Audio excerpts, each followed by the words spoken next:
soberano nas vitórias e nas derrotas, na vida e na morte. Esse é o nosso Senhor. É interessante como nós temos muita tranquilidade em dizer e reconhecer que nosso Deus é soberano. E porque Ele é soberano, então Ele pode nos dar vitória, Ele pode trazer cura, Ele pode fazer milagres e coisas grandiosas por nós.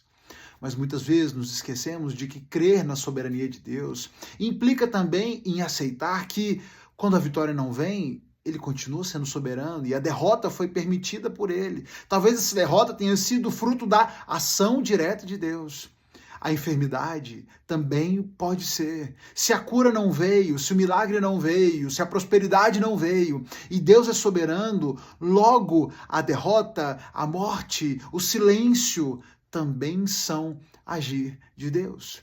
E é sobre esse tema que eu quero refletir com você hoje a partir da nossa leitura.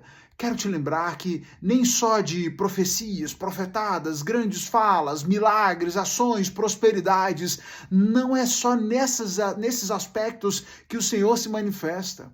O Senhor se manifesta também no silêncio, na derrota e na morte.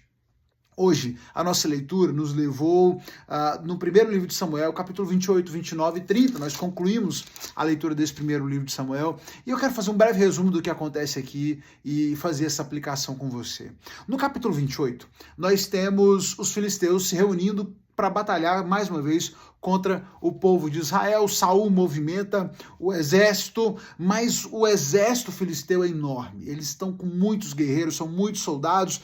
Saul está desesperado, Saul entra em pânico, é o que o texto diz. Quando Saul viu o imenso exército dos filisteus, ele entrou em pânico. E ele fez de tudo, e ele buscou ao Senhor, e ele chamou os profetas e consultaram o sacerdote, tentou consultar o Senhor de todas as formas, mas o Senhor ficou em silêncio absoluto. O Senhor não lhe respondeu, nem por sonhos, nem pelo Urim, nem pelos profetas. De nenhuma forma o Senhor trouxe resposta a Saul. O que Saul faz? Saul, num desespero, na sua loucura, e como se o fundo do poço ainda não tivesse mais um alçapão, Saul resolve procurar uma vidente, alguém que pudesse consultar, uma médium, alguém que pudesse consultar os mortos, algo que era terminantemente proibido pelo Senhor. E Saul procura então uma médium, encontra essa médium e querendo consultar a Samuel que havia morrido. Essa médium aparentemente tem um contato com algo. O texto bíblico não nos dá essa certeza, e não existe essa convicção de que ela esteve em contato com Samuel. A maioria dos teólogos entende que aquela mulher teria visto talvez um espírito, algum espírito enganador que tivesse passado por Samuel.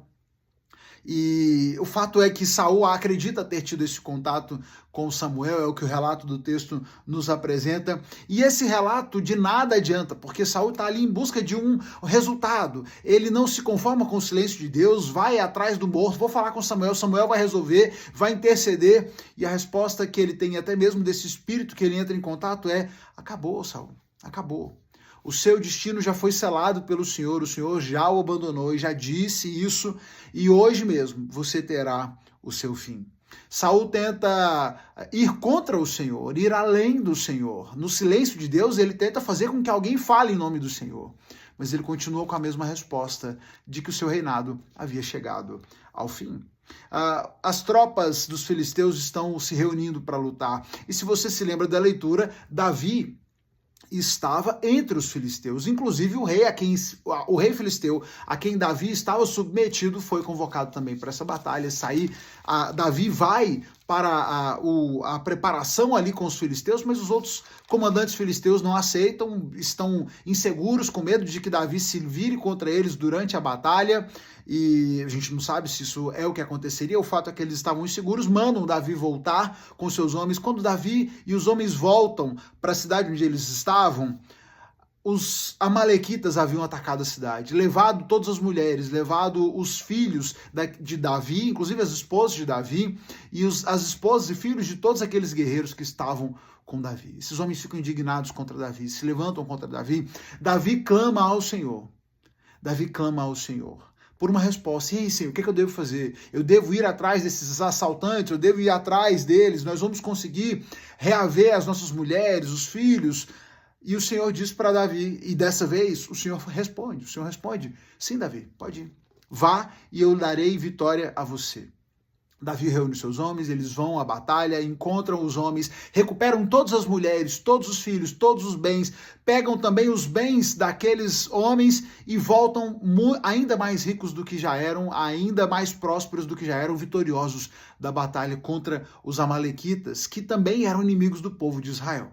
Voltam vitoriosos, tem um pequeno desentendimento sobre a divisão desses lucros, mas essa divisão é feita e Davi volta então vitorioso dessa batalha. Enquanto isso, Saul estava enfrentando o exército filisteu e ele e 3 dos seus filhos são mortos naquela batalha. Saul é acertado por uma flecha dos filisteus. Ao perceber que ele não tinha como vencer aquela batalha, ele se lança sobre a sua própria espada para que não fosse humilhado e torturado pelos filisteus. Por fim, o corpo de Saul é levado, é pendurado nos muros da cidade, humilhado, destruído, morto, por permissão de Deus. Tanto a vitória de Davi quanto a vida que o Senhor concede a ele, todas as vitórias que o Senhor dá a Davi são feitas pelo Senhor, quanto o silêncio, quanto a derrota e a morte que o Senhor permite sobre Saul também são agir de Deus. A soberania de Deus não está presente apenas nas vitórias, mas está presente e é uma característica que está além das circunstâncias. Deus é soberano, ponto. Por isso, tanto a vitória quanto a derrota, a vida, a morte, a fala, a profecia, quanto o silêncio, tudo isso acontece debaixo dessa soberania de Deus. Debaixo da sua soberania e atendendo aos propósitos de Deus, ele age como lhe é conveniente, como ele entende ser melhor. E a nós nos cabe obediência, submissão e fidelidade ao Senhor e a disposição de entender o que é que o Senhor está fazendo, o que é que ele tem a nos ensinar, que direção ele está nos indicando. Aprendamos a reconhecer o Senhor em todo tempo, a aceitar a sua direção e o agir de Deus independente das circunstâncias. Aprendamos que o Senhor está em tudo, inclusive nos dias difíceis, nas horas mais difíceis, ele também está.